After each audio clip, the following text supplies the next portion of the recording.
Assalamualaikum warahmatullahi wabarakatuh.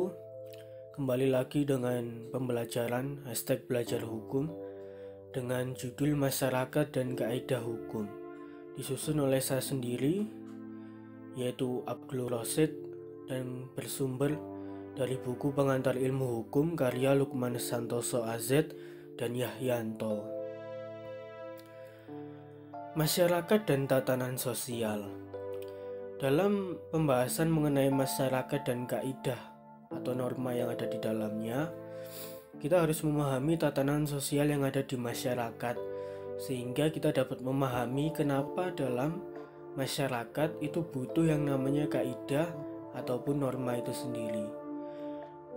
Berdasarkan kodratnya, manusia adalah makhluk sosial, sehingga saling membutuhkan satu sama lain, mempunyai kebutuhan dan kepentingan, sehingga apabila hal ini dibiarkan tanpa adanya kaidah, maka akan timbul konflik. Diharapkan dari adanya kaidah, masyarakat dapat memahami hak dan kewajibannya masing-masing. Sebagai manusia, pada hakikatnya kita mempunyai banyak sekali kebutuhan dan juga banyak sekali kepentingan, ataupun bisa juga disebut dengan keinginan. Hal itu tak bisa dipungkiri, sehingga terkadang manusia itu menghalalkan segala cara dalam rangka untuk memenuhi kebutuhan dan juga kepentingannya. Dalam rangka itu, kaidah hadir untuk memberikan batasan-batasan atau parameter apa yang boleh dilakukan dan apa yang tidak boleh dilakukan, sehingga dapat terjaga antara hak dan kewajiban dari masing-masing individu, sehingga tidak terjadi pelanggaran hak dan kewajiban di antara masyarakat yang satu dengan masyarakat yang lainnya. Sebelum kita berlanjut lebih dalam mengenai kaidah ataupun norma, alangkah lebih baiknya kita mengerti dulu definisi tentang kaidah atau norma tersebut. Kaidah atau norma berasal dari bahasa Arab yaitu qaidah, dan dari bahasa Latin yaitu norm atau norma, yang berarti parameter, ukuran, ataupun dalam bahasa sehari-hari kita seringkali menyebutnya sebagai pedoman dalam hidup. Menurut Gustav Rothbard, membagi kaidah atas dua macam, yaitu yang pertama kaidah alam dan yang kedua adalah kaidah kesusilaan atau sosial.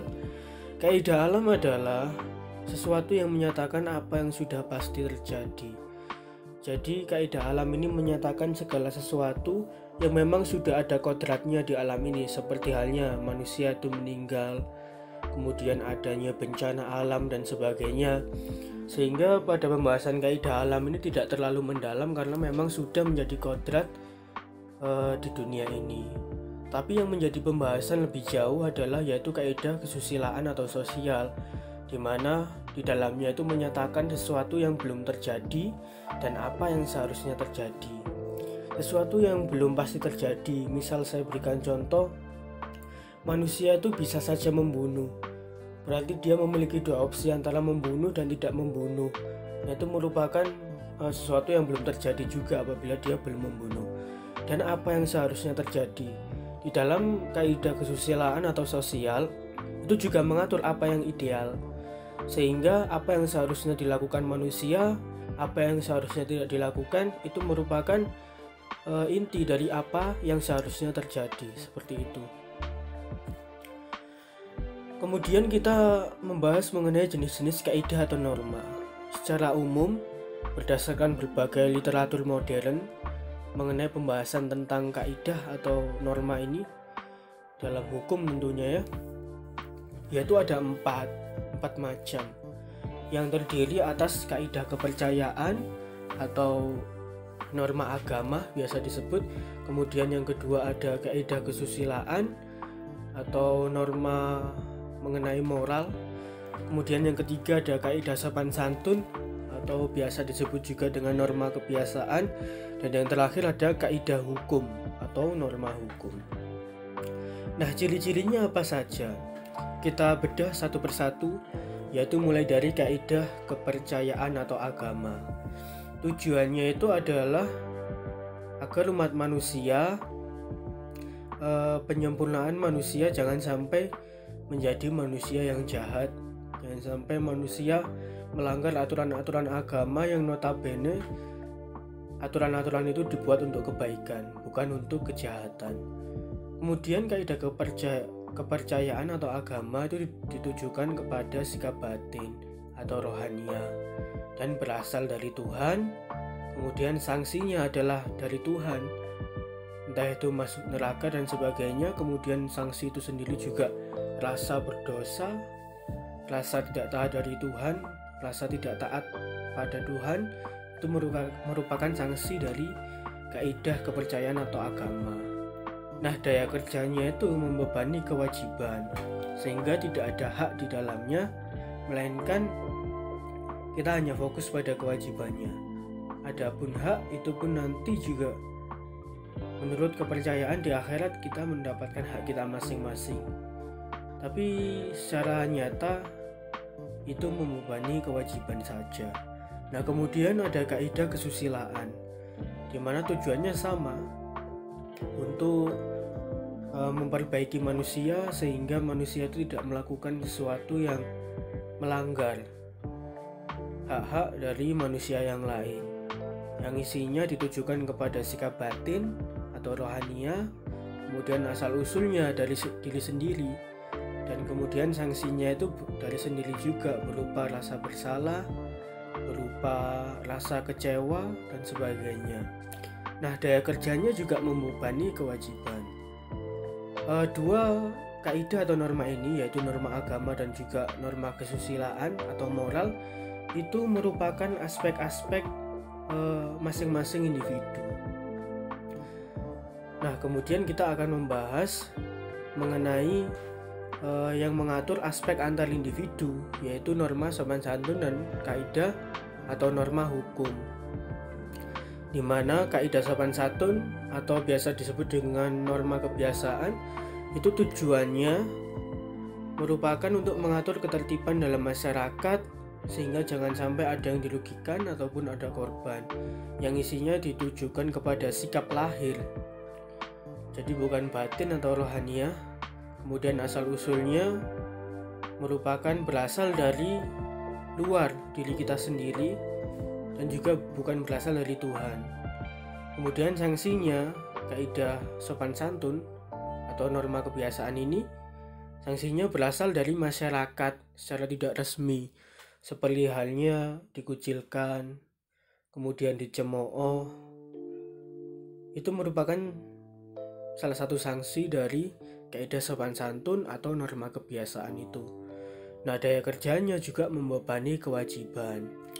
Nah, yang terakhir yang kita bahas yaitu kaidah hukum. Tujuannya adalah membentuk suatu perbuatan yang konkret, mengatur ketertiban masyarakat dan jangan sampai ada korban. Nah, isi dari kaidah hukum ditujukan kepada sikap lahir juga, dan asal usulnya berasal dari luar diri manusia itu sendiri dan bersifat memaksa. Kemudian sanksinya adalah dari masyarakat secara resmi. Artinya kaidah hukum ini sanksinya tegas ya, dan tertulis dan wajib dipatuhi oleh masyarakat. Kalau tidak dipatuhi pun itu akan dipaksakan juga, karena memang itu juga termasuk dari sifat hukum itu sendiri. Nah, daya kerjanya membebani kewajiban dan juga memberikan hak. Nah, di dalamnya itu ada hak dan juga kewajiban. Jadi apabila kita mematuhi kaidah atau norma hukum, kita dapat memperoleh hak-hak kita sebagai warga negara, hak kita untuk menyuarakan suara kita dan sebagainya. Seperti itu.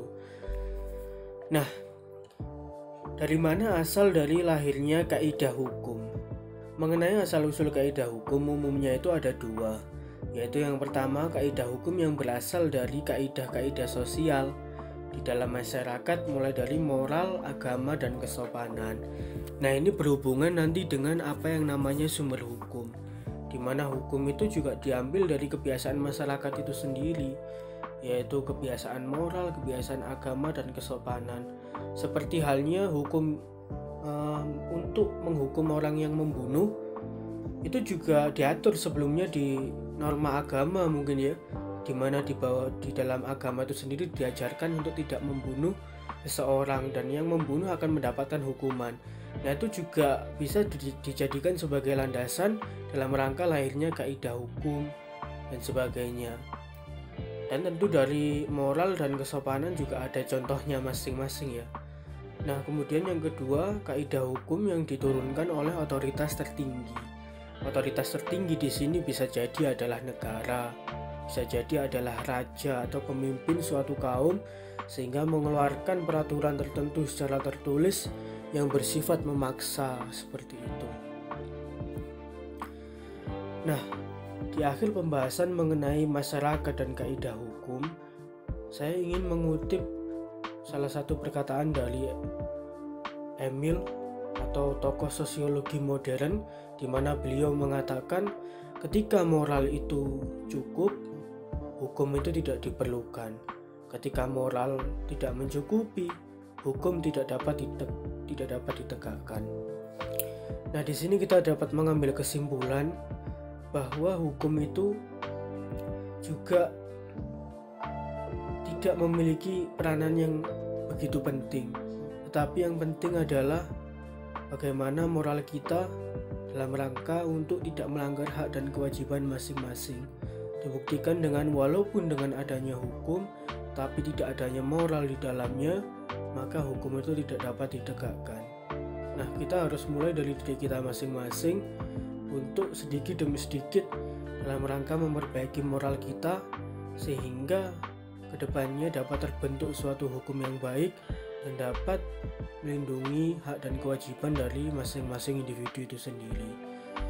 Sekian dari saya. Apabila ada kesalahan, saya mohon maaf. Apabila ada hal yang ingin ditanyakan ataupun ingin dikritik dan sebagainya, silakan tuliskan di kolom komentar. Akhir kata dari saya, wassalamualaikum warahmatullahi wabarakatuh. Terima kasih.